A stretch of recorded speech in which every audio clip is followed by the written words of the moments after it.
우리 할렐루야 샬롬 하고 인사하는 시간 같습니다. 할렐루야 샬롬 샬롬 샬롬 샬롬 샬롬. 하나님 사랑합니다. 여러분 주 안에서 사랑합니다. 28장 사도행전 마지막 장입니다. 거침없이 가르치더라 이 제목으로 30절에서 31절 우리 합독했는데 28장 전체 우리 한번 다시 읽으면서 갑니다. 풍랑으로부터 구원을 받은 일행은 멜리데 섬에 상륙을 하죠. 27장 그 말미에 이렇게 나오죠. 멜리데 사람들은 따뜻한 마음으로 난파된 사람들을 맞이합니다. 늘 우리가 이런 자세를 가져야 되는데, 독사에 물린 바울이 죽지 않은 일과 고블리오의 부친을 고치고 병자를 고치는 일로 인해서 그 섬을 떠날 때까지 결국은 바울로 인해서 모든 필요한 것들도 다 충당해주고 다시 떠날 때 그리고 아주 후하게 대접을 받죠. 좋은 관계가 되죠.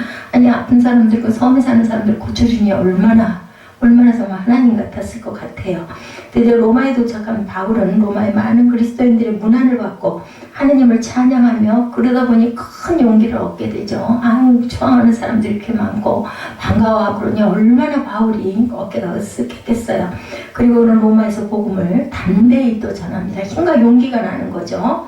자, 멜리데에서의 바울 1절에서 6절까지 나타나 있습니다. 우리 그냥 끝절만 읽었으니까 한번 보죠. 비가 오고 날이 참에 원주민들이 우리에게 특별한 동정을 하여 불을 피워 우리를 다 영접하더라. 바울이 나무 한 묶음을 가두어 불에 넣으니 뜨거움으로 말미암아 독사가 나와 그 손을 물고 있는지라. 원주민들이 이 짐승에 그 손에 매달려 있는 것을 보고 서로 말하되 진실로 이 사람은 살인한 자로다. 바다에서는 구조를 받았으나 공의가 그를 살지 못하게 함이로다 하더니 바울이 그 짐승을 불에 떨어버림에 조금도 상함이 없더라.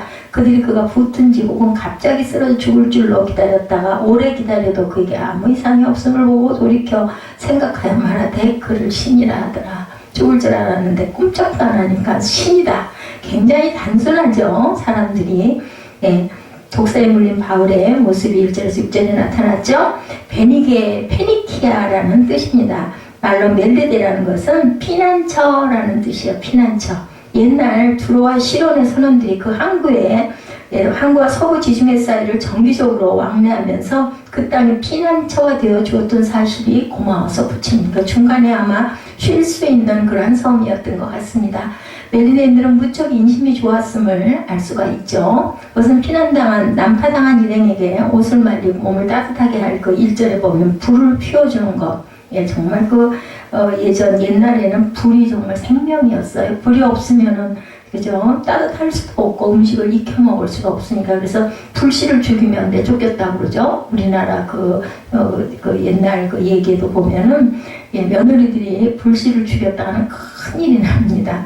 그래서 시대를 잘 타고나야 돼요. 지금처럼. 바울은 이때 불이 계속 타오르도록 땔감을 계속해서 넣습니다. 그러던 중 아마 우리 같았으면 쫓겨나도 12번 쫓겨났겠죠. 깜빡 잊어버리는 그 깜빡 정신을 가지고 아마도 추위로 꼼짝 않고 있는 뱀을 나뭇가지로 잘못 알고 그저 색깔이 비슷하니까 들어 올렸다가 그만 토인들은 그가 당연히 죽을 거다. 독사한테 물렸다. 그래서 죽었다. 이제 하나님께 저주를 받았다. 뭐 이런 생각을 한 거예요. 근데 바울이 뱀을 떨어버렸는데도 아무 일이 없어요. 그러니까 이번에는 그를 신이다 하고 얘기를 하죠.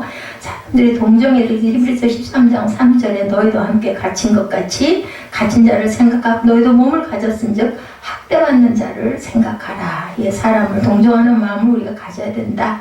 야만인이라는 그 말의 문구에 대해서 로마서 1장 14절에 헬라인이나 야만인이나 이런 말이 나오죠. 지혜 있는 자나 어리석은 자나. 그러니까 그 헬라인들이 아마 굉장히 박학했던 것 같아요. 그러니까 여기서 야만인이다 라고 얘기를 하죠. 거꾸로. 그리고 지혜 있는 자나 어리석은 자에게 다 내가 빚진 자라. 이것도 바울의 고백이기도 합니다.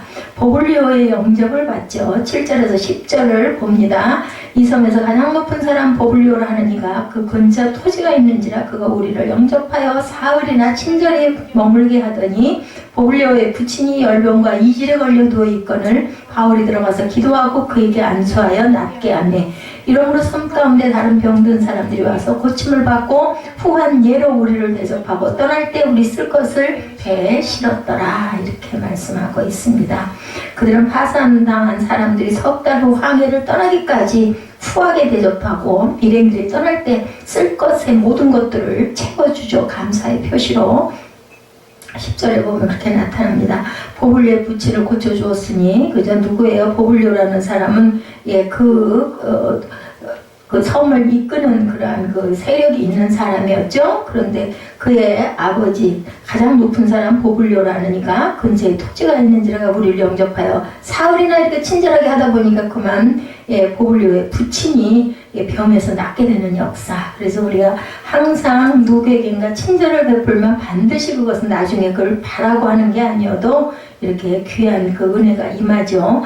치유의 능력에 대해서 마태복음 8장 16절에 저물매 사람들이 귀신 들린 자를 많이 데리고 예수께 오거늘 예수께서 말씀으로 귀신들을 쫓아내시고 병든 자들을 다 고친 뭘로 고치셨어요? 말씀으로 귀신을 우리 몸을 괴롭히고 있는 그런 모든 것들 마음을 약하게 하죠. 그리고 내가 죽을 것 같아 절망스럽고 근심 걱정 때문에 어떤 할 일을 잘할 수 없게 흔들어 놓습니다. 이런 것들은 모두 다 그 귀신이다. 예수께서 말씀으로 쫓아냅니다. 그래서 병든 자를 고쳤다라고 합니다. 우리 병은 우리 몸에게 유익을 주는 게 아니라 우리에게 그저 죽음을 불러오는 그러한 존재이기 때문에 사단으로 생각을 합니다. 사람을 향한 감사 룻기 22장 10절입니다. 저물매 사람들이 귀신 들린 자를 많이 데리고 예수께 오거늘 예수께서 말씀으로 귀신들을 쫓아내시고 병든 자들을 다 고쳤다. 그러니 얼마나 감사하겠어요. 정말 코가 땅에다 절을 해서 수천 번 할 만하죠. 그때 약도 없고 의학도 발달되지 않을 때인데 이렇게 말씀으로 귀신을 쫓아내서 멀쩡한 사람이 됐으니 그저 할렐루야를 그저 수천 번 해도 부족할 겁니다. 로마에 도착합니다. 드디어 11절에서 15절에 보니까 석 달 후에 이제 그렇게 돼서 바울이 로마에 갔어요. 그죠? 떠나서 그 섬에서 겨울을 난 알렉산드리아 배를 타고 떠나니 그 배의 머리 장식은 디오스구로라 수리구사에 대고 사흘을 있다가 거기서 둘러가서 레기온에 이르러 하루를 지내게 남풍이 일어남으로 이튿날 보디올에 이르러 거기서 형제들을 만나 그들의 청함을 받아 이래를 함께 머물고 우리는 이와 같이 로마로 가니라. 15절에 그곳의 형제들이 우리 소식을 듣고 아비오 광장 트레이스 타베르네까지 맞으러 오니 바울이 그들을 보고 하나님께 감사하고 담대한 마음으로 오니라. 그 형제들 믿음의 형제들을 만나 너무너무 기뻐하고 그죠? 이렇게 맞으러 마중도 나왔어요. 그래서 너무나 기쁘고 감사했다. 이제 바울이 로마에 전도를 하는 내용이 나옵니다. 자, 11절에 15절에 보디올에서 형제들과의 만남이 나타났죠. 선원들과 승객들이 10월이나 11월에 그레데를 떠나 폭풍의 2주간 이후에 멜리데에서 3개월 동안 그 섬에서 머물러 겨울을 지나고 항해가 가능한 2, 3월이었다. 추정이 됩니다. 그때 그들은 그 섬에 정박한 다른 배를 만나죠. 그 배가 바로 알렉산드리아였음을 보아 항해하기가 위험한 겨울 석 달을 멜리도 섬에서 보낸 애굽에서 온 곡물선이었을 것이다. 알렉산드리오는 11절에 그렇게 증가합니다. 이 배는 멜리데를 출발해서 시실리의 동쪽 해안에 위치한 수라구사에서 이틀을 머문 후에 메시나 해변을 통과해 이탈리아 반도 남단의 레기온에 이르렀다. 12, 13절이죠. 여기서 이틀 후에 보디올에 이르렀는데 보디올은 동지중해권 무역을 위한 이탈리아의 주요한 항구입니다.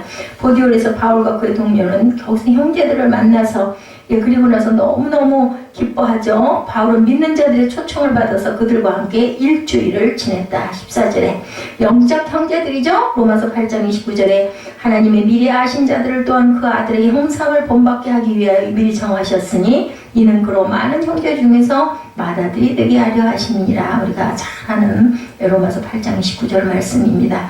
형제의 사랑에 대해서 요한복음 13장 35절이죠. 너희가 서로 사랑하면 이로써 모든 사람이 너희가 내 제자인 줄 알리라. 우리는 이 예수님의 이 명령 때문에라도 서로 사랑해야 됩니다. 사랑할 만한 사람을 사랑하는 것은 세상 사람도 하는 것이기 때문에 사랑할 수 없는 자녀들, 그죠? 미운 짓을 많이 해도 자녀, 형제, 그리고 부모, 그리고 그 부부, 남편과 아내가 왼수하지만 사랑할 수밖에 없는 존재들이다. 아비오 저자와 상관에서 형제들의 마중을 받죠.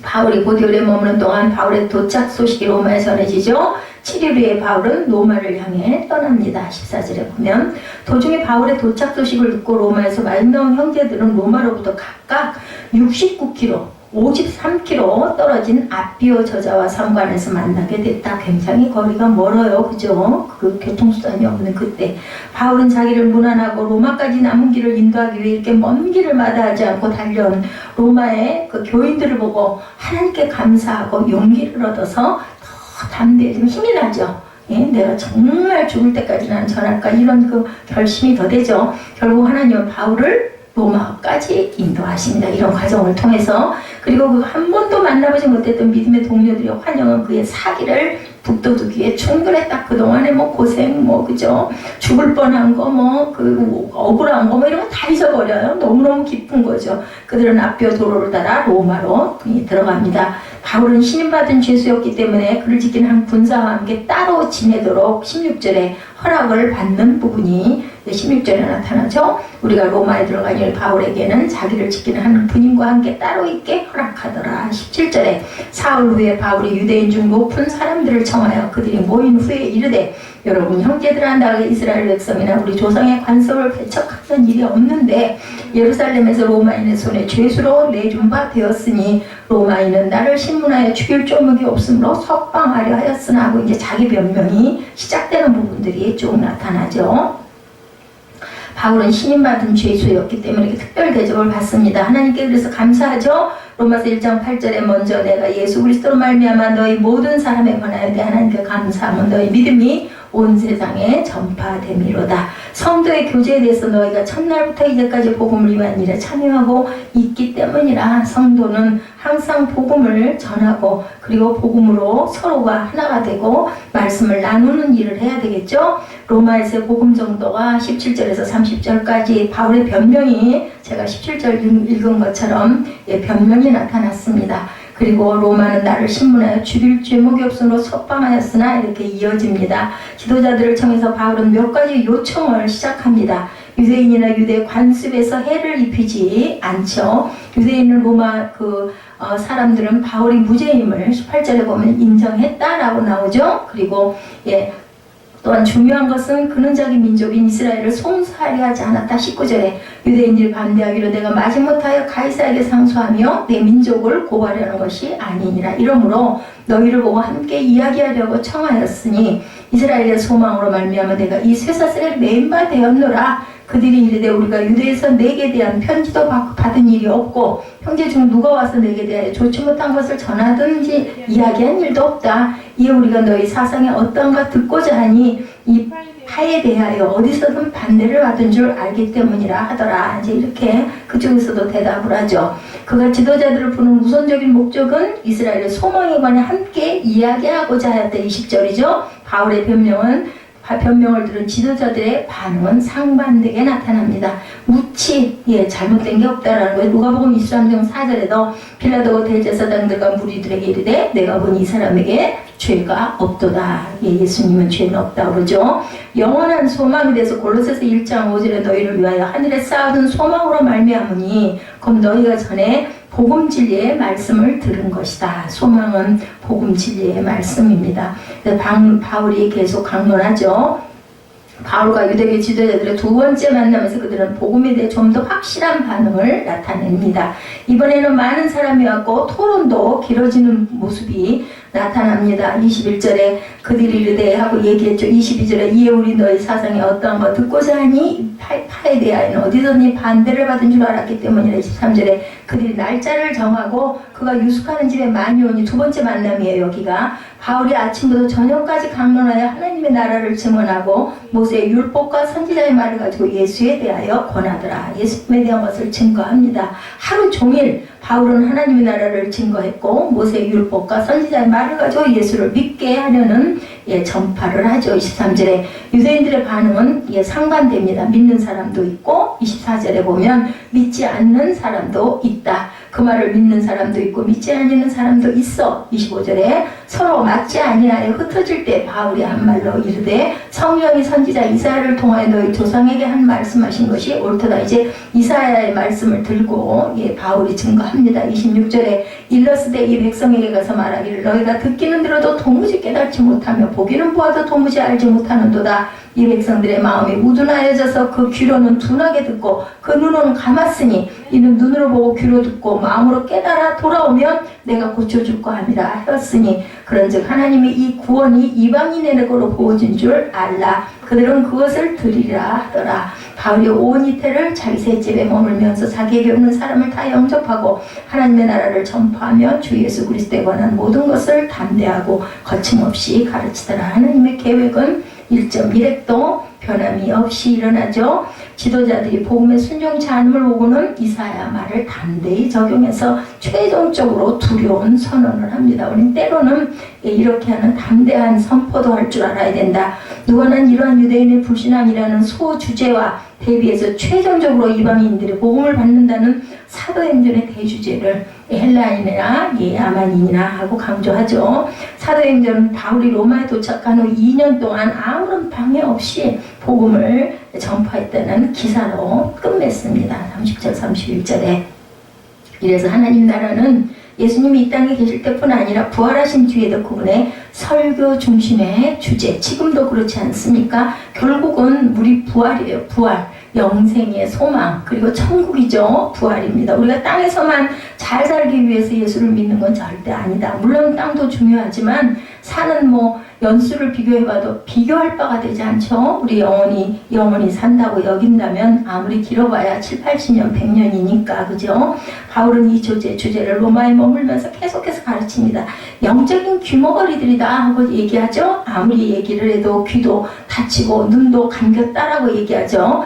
디모데후서 4장 4절에 또 그 귀를 진리에서 돌이켜 허탄한 이야기를 따르리라 라고 얘기합니다. 이방인의 개종 로마서 9장 24절에 이 그릇은 우리니 곧 유대인 중에서뿐 아니라 이방인 중에서도 부르신 자니라 하고 말씀합니다. 그래서 바울은 부활하신 예수께서 약속하신 것처럼 그리스도를 대신한 복음의 대사로 드디어 로마에서 복음 전파를 합니다.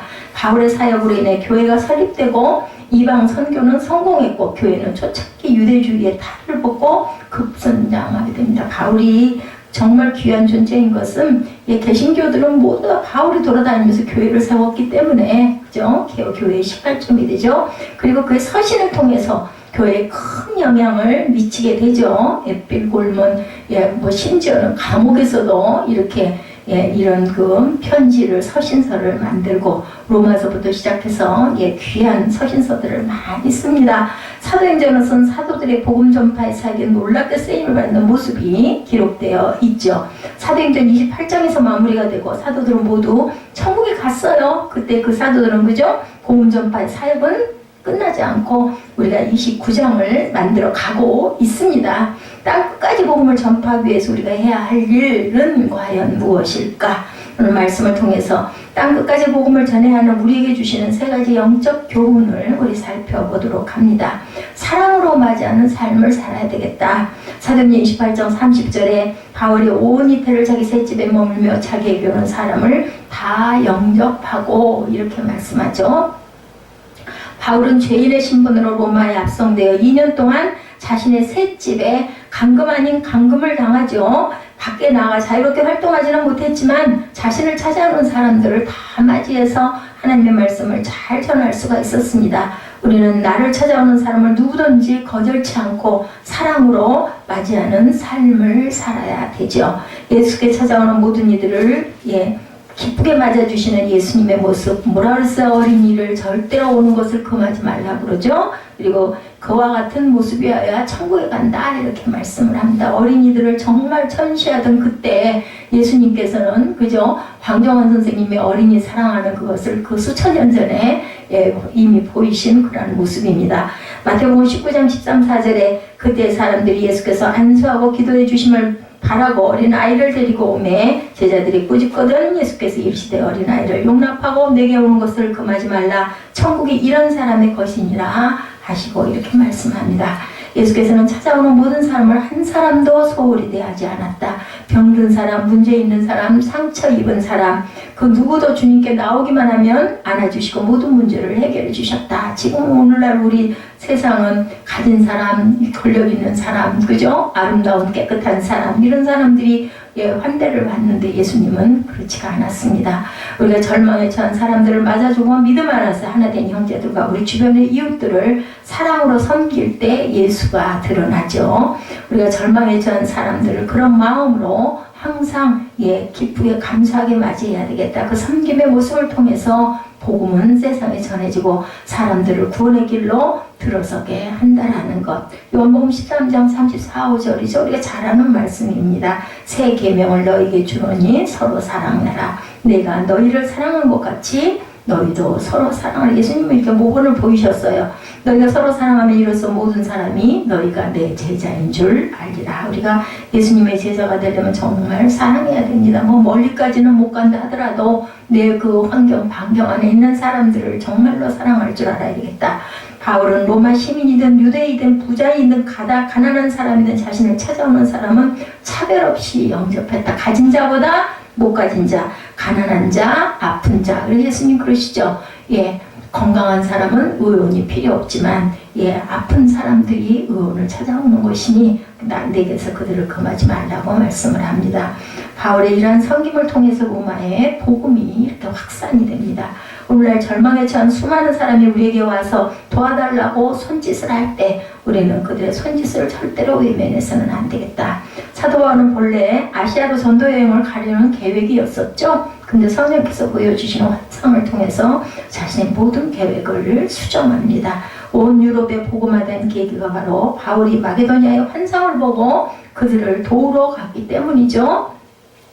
사도행전 16장 9절이죠. 밤에 환상이 바울에게 보이니 마게도냐 사람 하나가 서서 그에게 청하여 이르되 마게도냐로 건너와 우리를 도우라 하거늘. 이런 그 환상을 봅니다.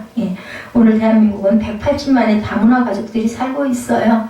저희 교회가 창립될 당시에도 그렇게 그 외국인들이 많이 들어오기 시작을 했었던 것을 저도 기억을 합니다. 그래서 이제는 예배를 우리말로만 드려서는 안 되는 시대가 오는구나 라는 생각을 저도 했어요.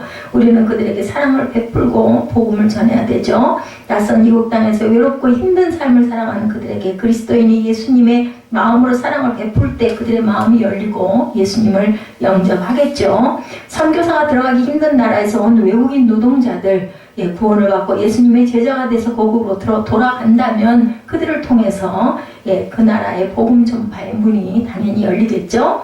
우리나라에서 일하는 외국인 노동자들의 대부라고 불리는 지구촌 살아남은 그 대표 목사님이에요. 김혜성 목사님, 55세입니다. 이 목사님이 6대째 기독교 집안에서 태어나서 30년 넘게 하나님의 일을 감당합니다. 특별히 외국인 노동자를 섬기는 사역을 시작했어요.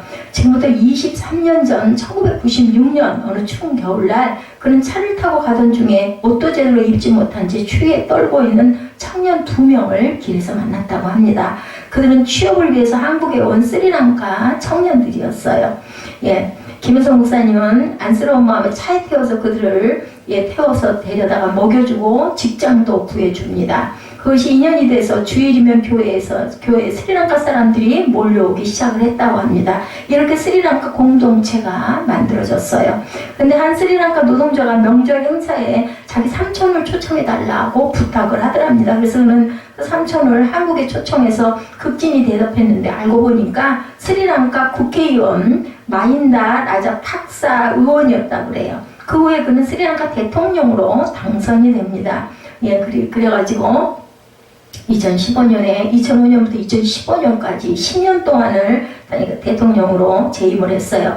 라자팍사 대통령은 스리랑카 젊은이들을 도와줘서 고맙다면서 2010년 9월에 한국에 꼭 필요했던 새끼 코끼리 한 쌍을 선물을 해줬다고 그래요. 우리나라 그 당시에 동물에 있는 동물원의 코끼리는 이미 나이가 많아서 새끼를 낳을 수가 없었다고 합니다. 게다가 국제협약으로 매매가 금지되었기 때문에 코끼리를 구할 수 없었다고 그래요. 이렇게 코끼리가 귀한 상황에서 코끼리가 선물로 우리나라에 들어왔습니다. 그 코끼리는 서울대공원에 기증이 되었다고 합니다. 외국인 노동자에 대한 작은 사랑이 10년 후에 큰 선물로 이렇게 돌아온 거죠. 또 2013년도에 사역지에 불을 지른 방화범을 용서하고 사랑을 베푼 일로 많은 사랑의 감동을 주기도 했다고 그래요. 목사님이 운영하는 쉼터에서 지내던 불법 체류자인 중국 동포가 술을 마시고 쉼터 건물에 불을 질러버렸다고 합니다. 이 화재로 일종 무료 급식소가 전소가 되고 11명의 사상자가 발생을 했는데 너무너무 화가 났겠죠. 얼마나 배운 망덕이라고 하지 않았겠어요. 그런데 또 예수님의 내 이웃을 내 몸처럼 사랑하고 원수를 사랑하라는 성경 말씀 때문에 마음을 바꿨다고 그래요. 그래서 불을 지르고 그 자신도 떨어져 부상당한 방화범을 용서했다고 합니다. 나중에 방화범이 죽게 되자 병원비 장례비를 대신 지불하고 직접 장례 집도까지 했다고 그래요. 게다가 그의 이혼한 아내와 자녀들을 또한 도왔다고 합니다. 이런 목사님의 사랑에 방화범 형은 다음과 같은 편지를 남겼다고 그래요. 목사님의 사랑을 평생 잊지 못할 겁니다. 이제는 예수님을 진짜로 믿겠습니다. 동생을 대신해 모든 가족이 이제 목사님을 따라 예수 믿는 일에 나서겠습니다. 원수까지도 사랑하는 목사님께 감사드립니다. 참 품이 넓은 목사님이시죠. 그 목사님은 현재 외국인 노동자의 집, 중국 동포의 집, 외국인 노동자 전용 의원, 그 진료병원, 다문화 학교, 그룹홈, 쉼터와 급식소, 나라별 교회, 이주 여성 위기지원센터, 이주민들에게 필요한 모든 영역에서 그들을 이렇게 여러 가지 일들을 하면서 돕고 계신다고 합니다. 그리고 올해 국제사랑재단이 주최하는 제4회 영국봉사대상에서 대상을 받으셨다고 합니다. 근데 그 목사님이 이렇게 고백을 하셨대요. 이 땅에 있는 이주민들은 하나님이 우리에게 맡겨주신 영혼들입니다. 예수님은 지극히 작은 자 하나에게 하지 않은 것이고 내게 하지 않은 것이다 라고 했습니다. 그렇다면 이주민을 포함해서 이 땅에 사회적 약자를 돕는 것은 지극히 당연한 일입니다. 상처 입은 자들을 예수님을 대하듯 사랑하고 섬겨야 하고 이것이 모든 그리스도인들의 사명입니다. 그러므로 고난이 닥쳐와도 약하고 소외된 자들을 섬기고 이들에게 복음을 전하는 일을 우리는 쉬지 않아야 할 줄로 믿습니다. 이렇게 그 상을 타고 나서 소감을 말씀하셨다. 그래서 우리는 이런 일들을 멈추지 마십시다. 적은 사랑의 섬김이 바로 기적을 만듭니다. 우리는 언제나 어디서나 그리스도인답게 섬기며 하나님의 영광을 나타내야 된다. 이렇게 소감을 얘기했다고 합니다.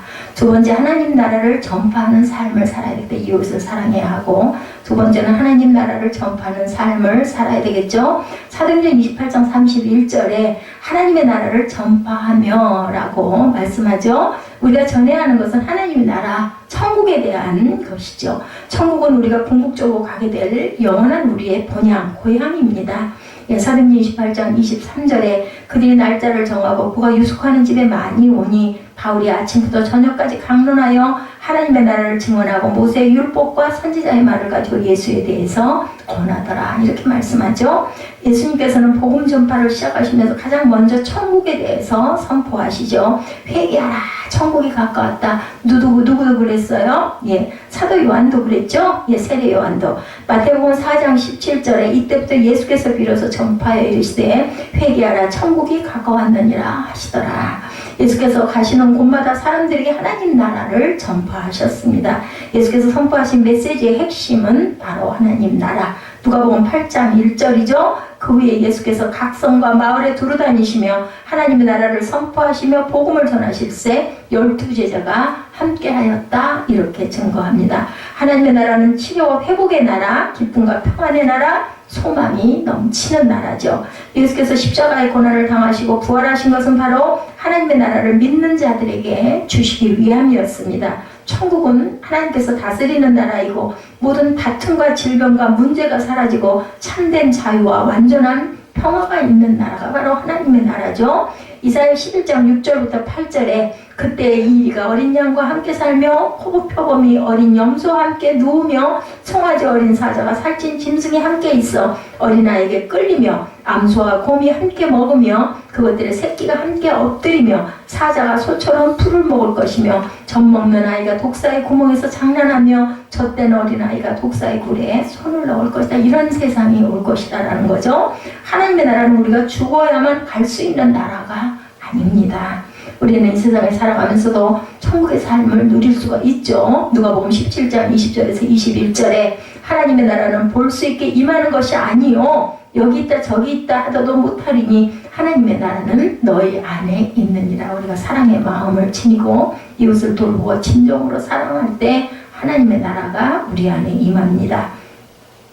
우리가 예수를 믿은 뒤에 삶의 주권을 하나님께 내드리고 우리 안에 내주하시는 성령의 인도하심만을 따라 살아간다면 하나님 나라의 기쁨을 이 땅에서도 누리고 살아갈 수가 있다. 모든 어려움들이 있죠. 고난도 있죠. 문제도 있죠. 그래도 그거보다 하나님 은혜가 더 크면 그걸 다 싸버리죠. 예, 우리는 하나님의 나라가 이 땅에 이루어지게 해야 된다. 그러기 위해서 먼저 우리 마음에 천국이 먼저 이루어져야 그 천국들을 나누지 않겠습니까? 육신도 마음도 탐욕도 십자가 밑에 내려놓아야 되겠죠. 이 땅에 하나님의 나라를 확장하고 장차 천국에 우리 모두 가야 하기 때문이죠. 먼저 하나님의 나라와 그의 의를 구하는 자가 돼야 되죠. 우리 가정이 천국이 되게 해야 되고 사회와 교회가 천국이 당연히 돼야 됩니다. 땅 끝까지 하나님의 나라가 임할 때 예수께서는 오신다고 말씀하죠. 마태복음 24장 14절에 이 천국 복음이 모든 민족에게 증언되기 위하여 온 세상에 전파되리니 그제야 끝이 오리라 이렇게 말씀합니다. 우리가 하나님 나라를 세상 끝까지 전하고 난 후 복음이 다 증거되고 난 후에 주님께서 다시 오시겠다라고 분명히 말씀하셨습니다. 아직도 이 세상에 예수를 믿지 않는 사람이 많죠. 우리는 때를 얻든지 못 얻든지 그렇기 때문에 복음을 전파하면서 살아야 되겠다. 아프리카를 가슴에 품고 아프리카 대륙을 동서로 3차례 이상 횡단하며 목숨을 바쳐 헌신한 데이비드 리빙스턴 선교사님 생각이 나지 않습니까? 이분은 1813년부터 1873년까지 사셨어요. 60세로 돌아가셨죠. 예, 이분이 바울과 같은 그러한 삶을 사신 분이기도 합니다. 예. 아프리카 대륙을 3차례나 동서로 횡단을 했어요. 그리고 목숨을 바쳐서 마지막까지 기도하시는 모습 그대로 돌아가셨다고 그러죠. 영국 스코틀랜드 출신으로 집안이 가난해서 10살 때부터 면화공장 직공으로 일을 합니다. 공부에 대한 열의를 갖고 일이 끝나면 피곤한 몸을 이끌고 밤 10시까지 회사가 세운 야간학교에서 공부했고 또한 새벽까지 독서를 했어요. 그리고 어려서부터 철저한 신앙교육을 받은 그런 10대 주님을 만나고 중국 의료 선교사의 꿈을 품습니다. 이후 약 2년간 헬라어 신학 및 의학 공부를 했고 의사 정식 자격증을 취득했으며 런던 선교회로부터 의료 선교사로 인정을 받습니다. 의사가 된 것이 이렇게 선교를 하기 위해서 의사가 된 거예요. 그러나 1839년에 영국과 중국 사이에 일어난 아편 전쟁 때문에 중국 선교사의 꿈을 또한 포기하게 됩니다. 하나님께서는 바울을 아시아에서 유럽으로 사회 방향을 바꾸신 것처럼 리빙스턴 선교사의 사역지를 중국에서 아프리카로 바꾸시죠. 리빙스턴 선교사는 1840년에 아프리카를 향해 떠나 1841년 3월 14일 아프리카 최남단 케이프타운에 도착을 합니다. 그 이후 15년 동안 아프리카 내륙을 여행합니다. 또 아프리카인들에게 복음을 전했을 뿐만 아니라 처참한 노예 무역의 실상을 영국 사회에 알리는 역할도 힘씁니다. 게다가 의사였던 그는 무엇보다 원주민 진료에 힘쓰고 34년 동안 그들과 똑같이 생활하며 많은 질병에 걸려가면서 치료법을 발견하기도 했죠. 또한 잠베지 강, 빅토리아 폭포 등을 발견했고 관련 기록의 책을 출판을 하기도 합니다. 아프리카 동서를 횡단하며 복음 전파에 일생을 바치죠. 근데 말년에 잠비아의 깊은 밀림에서 연락이 그만 끊어져 버립니다. 이에 1872년 뉴욕 헤럴드 신문은 생사 확인을 위해 헨리 스탠리 기자를 특파를 하죠. 수개월을 찾아 헤맨 끝에 식료품과 의약품이 거의 떨어진 채 밀림 속에서 심한 열병을 앓고 있는 리빙스턴을 만났고 스탠리는 그에게 간절히 권면했다고 그래요. 선교사님 아프리카의 복음 사역을 위해서 30년간이나 헌신해 오셨으니까 이제 그만하시고 저와 함께 본국으로 돌아가셔서 쉬시는 게 어떻겠습니까? 뭐라고 대답했겠어요? 제게 있어서 아프리카 선교 사역은 헌신이 아니고 오히려 하나님께서 제게 주신 특권입니다. 이렇게 고백을 했다고 합니다. 저는 하나님께서 내게 맡기신 이 영광스러운 일을 생각할 때마다 가슴이 가슴이 벅차서 견딜 수가 없습니다. 그로부터 1년이 지난 1873년 5월 1일 리빙스턴 선교사는 침대 곁에서 무릎을 꿇고 두 손을 같이 빈 채 하나님께 기도하는 모습으로 고요히 숨을 거두셨다 그러죠. 그 모습 그대로 앉아 계시더라고 합니다. 한편 스탠리는 리빙스턴 사후에 아프리카 내륙 횡단의 그 저술 활동을 통해 많은 사람들을 선교사로 원신하게 만들게 됐다고 해요. 이 기자가. 그런 리빙스턴을 만났던 당시를 이렇게 고백했다고 합니다.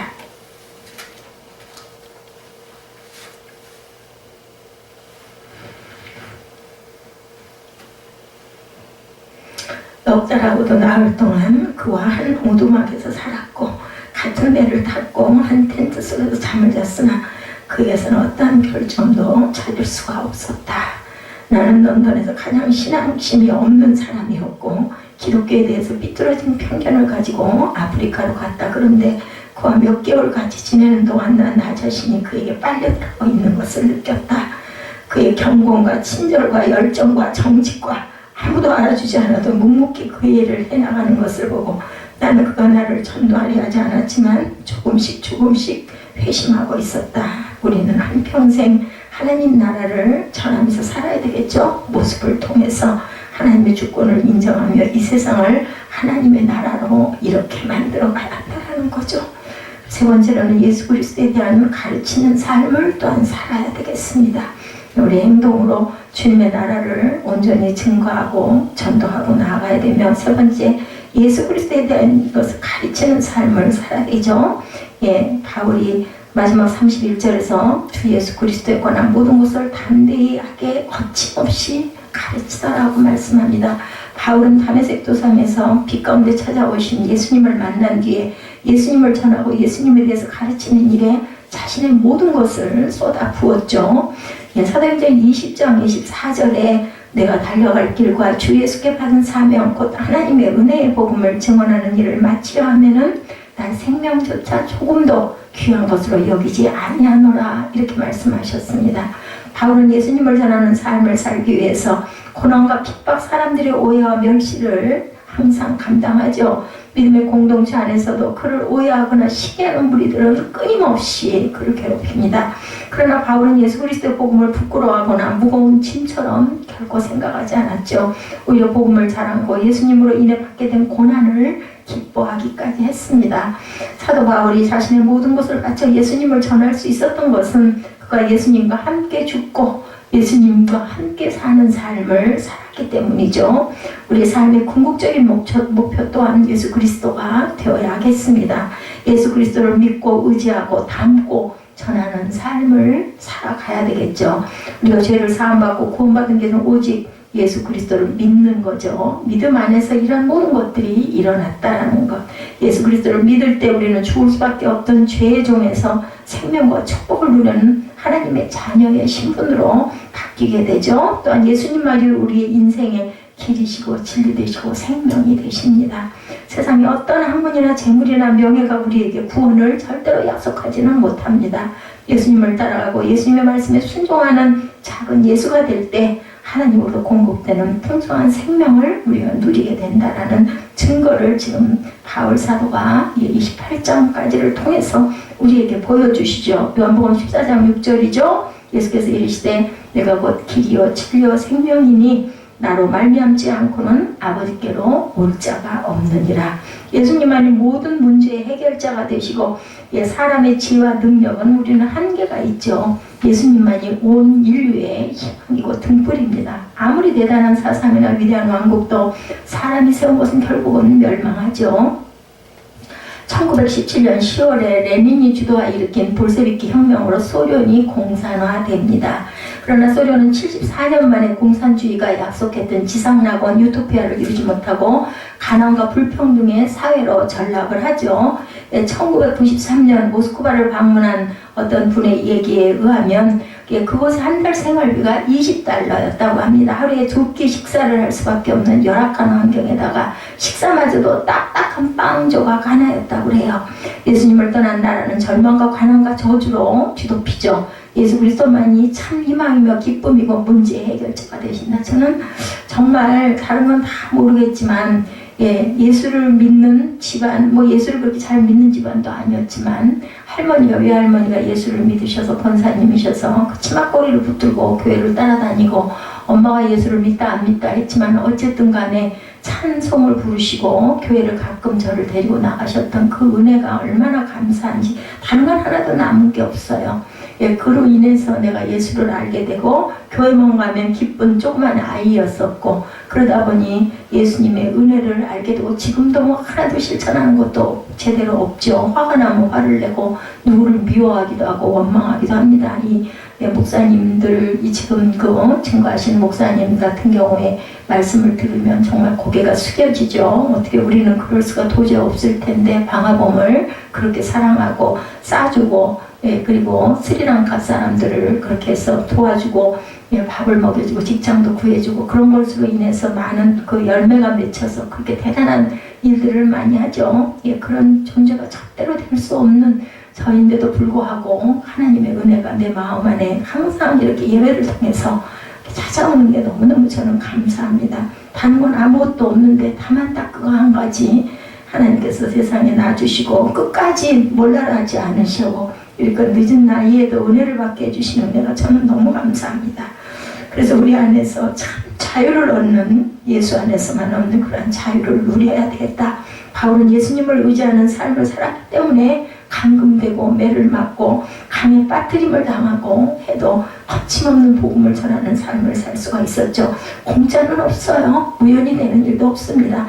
로렌 커밍햄 목사님께서 열방을 변화시키는 하나님의 책이라는 책에서 이렇게 말씀합니다. 이분은 YW AM이라는 그 설립을 하신 분이에요. 하나님은 모든 나라 모든 문제에 대한 해답이 되신다. 하나님은 그 나라를 살리시고 회복시키시기를 원한다. 모든 생명과 치유의 근원은 예수님이시다. 예수님을 만나 변화되고 치료받고 새 힘을 얻어서 복음의 진리로 쓰임받는 저와 여러분이 되시기를 주님의 이름으로 축복합니다. 기도하시겠습니다.